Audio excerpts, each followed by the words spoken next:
Jei vis dar manote, kad istorija tai linijinis procesas aprašytas dulkėtose knygose, turiu jums blogų naujienų. Jūsų antivirusinė beviltiškai paseno. Tęsėme realybės dešifravimą. Pirmojoje dalyje išsiaiškinome su geležimi, mūsų kūnais ir rezonatoriais. Atėjo laikas pažvelgti į sisteminius žurnalus, logus ir archyvus, kuriuos mums bando prakišti kaip kultūrinį paveldą. Pakalbėkime apie tai, kaip mus formatuoja. Oficiali įvykių versija primena blogai optimizuotą žaidimą. Pastatų tekstūros užsikrovė, o gamybos grandinių logika ne. Paimkime klasikinį siužetą, kurį vaikystėje mums bruko kaip pasaka apie carą ir 3 sūnus. Išjungiame emocijas, įjungiame sisteminę analizę. Prieš mus grynas algoritmas, tėvas, centrinis procesorius, siunčiantis 3 nepriklausomus duomenų srautus, savo sūnus į išorinę aplinką. Kam? Patirties? Ne, išsireiškite techniškai raštingai, jis siunčia juos užpildyti tuščių atminties klasterių. Gyvenimas – tai nepasivaikščiojimas parke, tai duomenų įrašymo į laikmeną procesas. Žmogus gimsta kaip visiškai tuščia atminties kortelė su įdiegta operacinė sistema, bet be nei vieno baito vartotojo duomenų. Mes – tušti interfeisai, o ši kelionė už 9 marių yra ne nuotykis, o misija surinkti unikalius resursus ir elgsenos šablonus. Caras supranta, uždaroje sistemoje rūmų sienose entropija auga, o duomenys pradeda dubliuotis. Kad išgyventų sistemai reikia informacijos srauto iš išorės. Tai yra mūsų pagrindinė funkcija, mes esame vaikščiantys registratoriai, kurie savo atminties ląstelėje turi įrašyti naujus archetipus. Bet čia susidurime su bagu, oficialiame istorijos pataisime patch. Mums sako, kad miestai buvo statomi dešimtmečius, milijonai plytų deginami miškuose ant laužų, o logistika vyko vežimais. Dabar imame skaičiuotuvą ir skaičiuojame tik vieno tipinio 19 amžiaus vidurio miesto tūrį.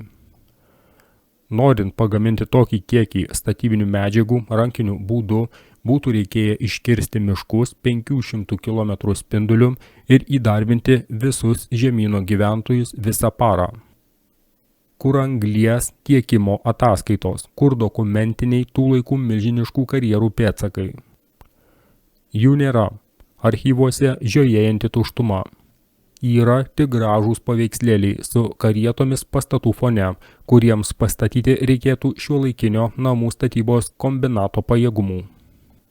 Tai vadinama resursų pakeitimu. Mums pakišo klaidingus brėžinius, kad paslėptų realią technologinę prarąją. Gyvename miestuose, kurių nestatėme, mes juos apgyvendinome po pasaulinio sisteminio gedimo. Mes – tai laukiniai radę veikiančią serverių spintą ir naudojantys ją kaip padėklą maistui. Ar kada nors susimastėte, kodėl senuose pastatuose tokie milžiniški langai ir nesuvokiamai aukštos lubos? Oficialiai dėl grožio. Realiai tai termodinaminis apskaičiavimas įrangai, kuriai reikėjo specifinio oro tūrio konvekcijos. Bet įranga buvo išmontuota, o mes bandome šildyti tas sales malkomis, stebėdamiesi architektūros neefektyvumu. Dabar apie įgimtas fobijas. Iš kur 5 kartos miestiečiui paniška vorų ar gyvačių baimė, kuriuos jis matė tik išmanioje ekrane. Tai ne instinktas, tai likutinis kodas. Praėjusios vartotojų sesijos buvo įrašytos į bendrą planetos duomenų debesį. Pradėjimo metu jūs ne tik tiesiog gaunate biologinę medžiagą, jūs prisijungiate prie reakcijų modelių bibliotekos. Arachnofobija – tai kritinė klaida jūsų pirmtako žurnaluose, kuris susidūrė su biologinė grėsme ankstesnėje sistemos iteracijoje. Programa tiesiog nukopijuoja seną išsaugojimą, kad jūs nepadarytumėte tos pačios klaidos. Buvo toks personažas siauruose ratuose žinomas pseudonimu Afganietis. Jis bandė auditorijai perteikti egregorų užpildymo koncepciją. Tikslieji jį suprato iškart, o humanitarai kaip visada. Jis sakė, kad egzistencijos tikslas – scenarijų atidirbimas. Reikia perėti per maksimalų kiekį sąveikų, lokacijų ir socialinių rolių, kad suformuotumėte užpildyti archetipų struktūrą. Jūs – tai ne jūsų vardas ar pareigos, jūs – tai sukauptų dažnių charakteristikų rinkinys. Jei pragyvenote gyvenimą namai darbas miegas, jūsų informacinis svoris lygus 0. Jūs tuščias failas, kurį sistema tiesiog ištrins valydama podėlį. Būtent todėl mums primetami vienodi gyvenimo scenarijai. Masinė kultūra, standartinis švietimas, tipiniai tikslai – tai būdai padaryti mus vienodus, kad mūsų duomenys būtų lengvai archyvuojami ir neužimti daug vietos. Unikali patirtis – tai grėsmė sistemos administratoriams, nes jai apdoroti reikia daug skaičiavimo pajėgumų. Pažiūrėkite į dvynių koncepciją. Kodėl pasaulyje, kuriame gyvena 8 milijardai žmonių, egzistuoja tik kelios dešimtis bazinių išvaizdos tipų? Nes grafinių nustatymų kiekis ribotas. Sistema nesivargina generuoti naujų veidų kiekvienam vienetui. Ji tiesiog naudoja patikrintus modelius, kurie geriausiai tinka dabartinėms užduotims. Jei jūsų genetinis modelis sutampa su kokio nors Napoleono ar nežinomo 8 amžiaus kalvio modeliu, jūs nesąmoningai kartosite jų likimą. Tai fraktalinis scenarijų terpimas. Jūs negyvenate savo gyvenimo, jūs pabaigėte svetimą partiją, nes jūsų programinė įranga sutapo su kažkokiu senu archyvu. Kam tai slėpti?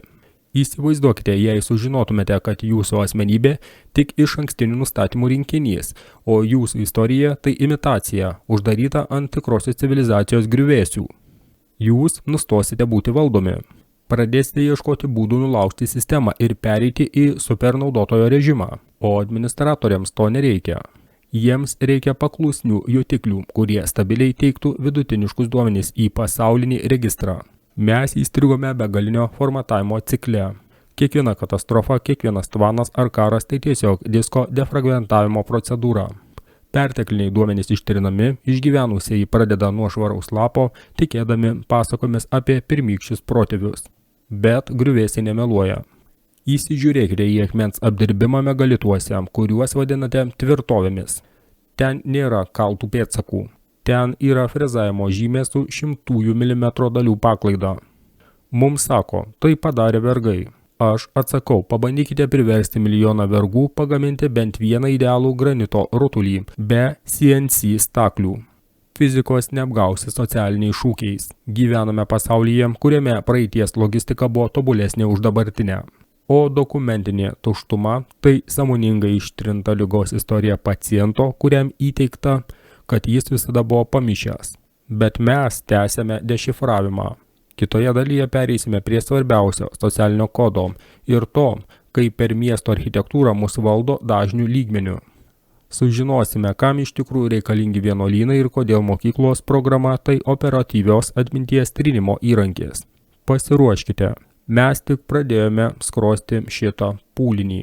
Duomenys kraunami, neišjunkite maitinimo, ryšio pabaiga. Kol kas, protokolas 3, galutinė sinchronizacija.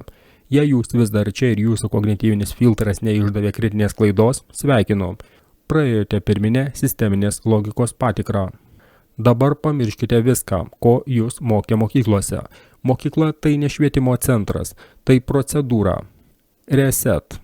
Ten jums formatuoja diską, ištrindami giminės atminties likučius ir pakeisdami juos pigios oficialios versijos tekstūromis.